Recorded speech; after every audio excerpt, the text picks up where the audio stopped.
Assalamualaikum warahmatullahi wabarakatuh.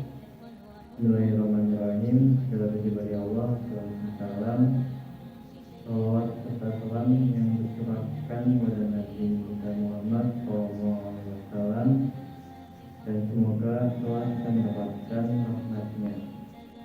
Amin. Di sini saya akan berdakwah tentang kisah hebat awal mula Islam masuk ke Indonesia.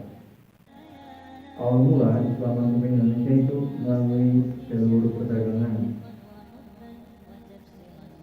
yaitu para pedagang Muslim dari Arab, Persia, dan India yang singgah di pelabuhan penting seperti Barus di Sumatera dan Gresik di Jawa. Mereka datang untuk berdagang rempah-rempah yang menjadi komoditas unggulan Nusantara saat itu. Itulah perjalanan Islam masuk ke Indonesia. Namun di sini saya akan mengambil kisah dari seorang syekh hebat, yaitu Syekh Abdul Karim Al-Bantani. Syekh Abdul Karim Al-Bantani adalah seorang ulama besar asal Banten yang dikenal sebagai penyebar ajaran Islam murni sesuai Al-Quran dan Sunnah. Dia berasal dari keluarga religius dan menimba ilmu di berbagai pesantren di Nusantara sebelum melanjutkan pendidikan ke Mekah, mendalami syariat tauhid, tasawuf. Dalam dakwahnya, ia menekankan pentingnya tauhid pesantren,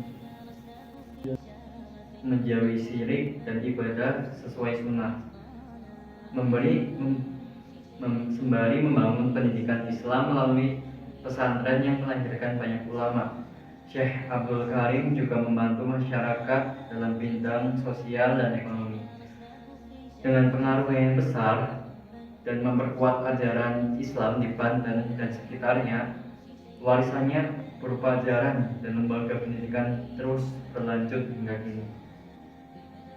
Strategi dan metode dakwah Syekh Abdul Karim Al-Bantani, yaitu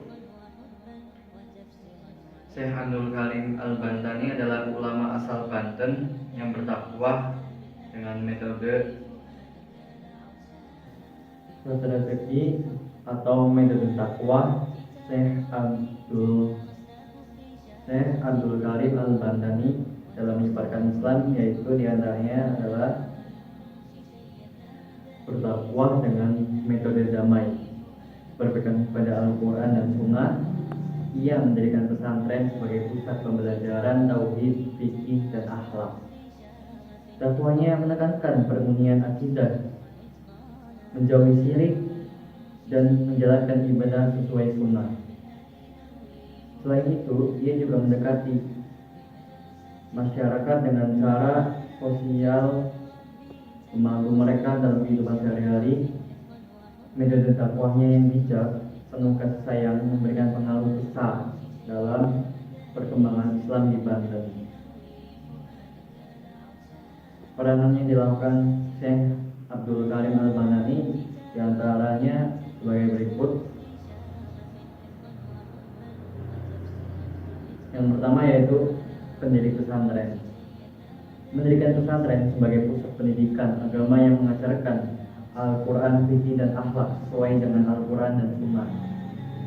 Pembimbingan spiritual, menjadi pimpin spiritual yang membimbing masyarakat untuk menjalankan ibadah yang benar dan menjauhi syirik serta bid'ah.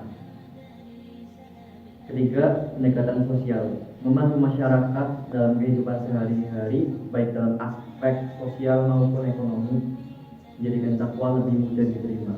Yang terakhir yaitu warisan takwa, mewariskan ajaran Islam yang murni melalui pesantren dan murid-murid yang terus melanjutkan dakwahnya. Sikap moral yang dapat bisa diambil diantaranya yaitu nilai moral yang dapat diambil dalam kisah tersebut yang sesuai dengan Syekh Abdul Karim Al-Bantani, diantaranya yaitu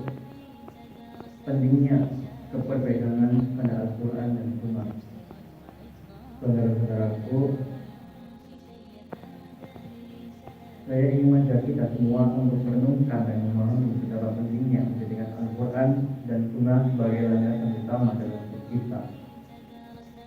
Allah Subhanahu wa Ta'ala berfirman dalam Al-Quran, yaitu pada Al-Quran surah Al-Isra ayat 9 yang berbunyi, A'udzubillahi minasyaitonirrajim, Inna hadzal Qur'ana yahdi lillati hiya aqwam wa yubassirul mu'minina alladhina ya'maluna as-solihati anna lahum ajrun kabira. Artinya yaitu ayat ini menegaskan bahwa Al-Quran adalah petunjuk yang sempurna bagi manusia, menjelaskan segala yang kita perlukan untuk menjalani hidup ini. Namun Allah tidak hanya menurunkan Al-Quran kepada kita. Allah juga mengutus Nabi Muhammad SAW sebagai suri teladan terbaik, sebagaimana disebutkan pada Al-Quran, yaitu surat Al-Anzab ayat 21 yang bunyinya, A'udzubillahi minasyaitonirrajim, Laqad kana lakum fi rasulillahi uswatun hasanatun liman kana yarjullaha wal yahmal akhira wa dzakarallaha katsira, yang berbunyi, sungguh telah ada pada diri Rasulullah itu suri teladan yang baik bagimu, yaitu bagi orang yang mengharap rahmat Allah dan kedatangan hari kiamat, dan yang banyak mengingat Allah. Saudara-saudaraku, dari dua ayat yang barusan tadi saya bacakan, kita belajar bahwa hanya dengan berpegang pada Al-Quran dan Sunnah, kita akan berada di jalan yang lurus, jalan yang diridhoi Allah Subhanahu wa Ta'ala. Namun di zaman sekarang banyak tantangan yang dapat menjauhkan kita dari dua sumber utama ini. Berbagai pemikiran dan budaya asing sering kali membingungkan kita, bahkan mungkin membuat kita terpengaruh dalam ajaran yang bertentangan dengan Islam.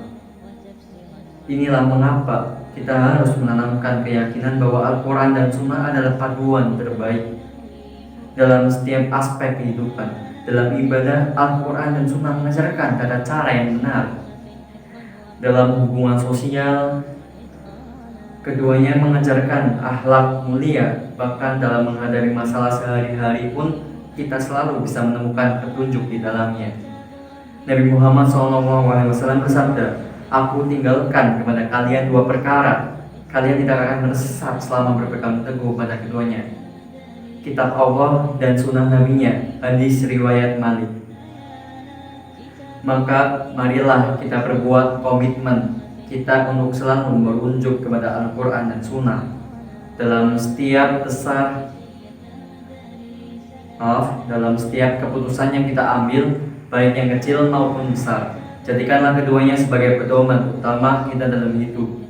Janganlah biarkan hawa nafsu atau budaya yang tidak sesuai dengan Islam mengalihkan kita dari jalan yang benar. Semoga Allah Subhanahu wa Ta'ala memudahkan kita untuk selalu berpegang teguh kepada Al-Quran dan Sunnah, menjadikan cahaya yang menerangi hidup kita di dunia dan penyelamat kita di akhirat. Amin. Mohon maaf bila ada salah kata atau kosakata yang kurang benar, mohon dimaafkan. Sekian dari saya. Wassalamualaikum warahmatullahi wabarakatuh.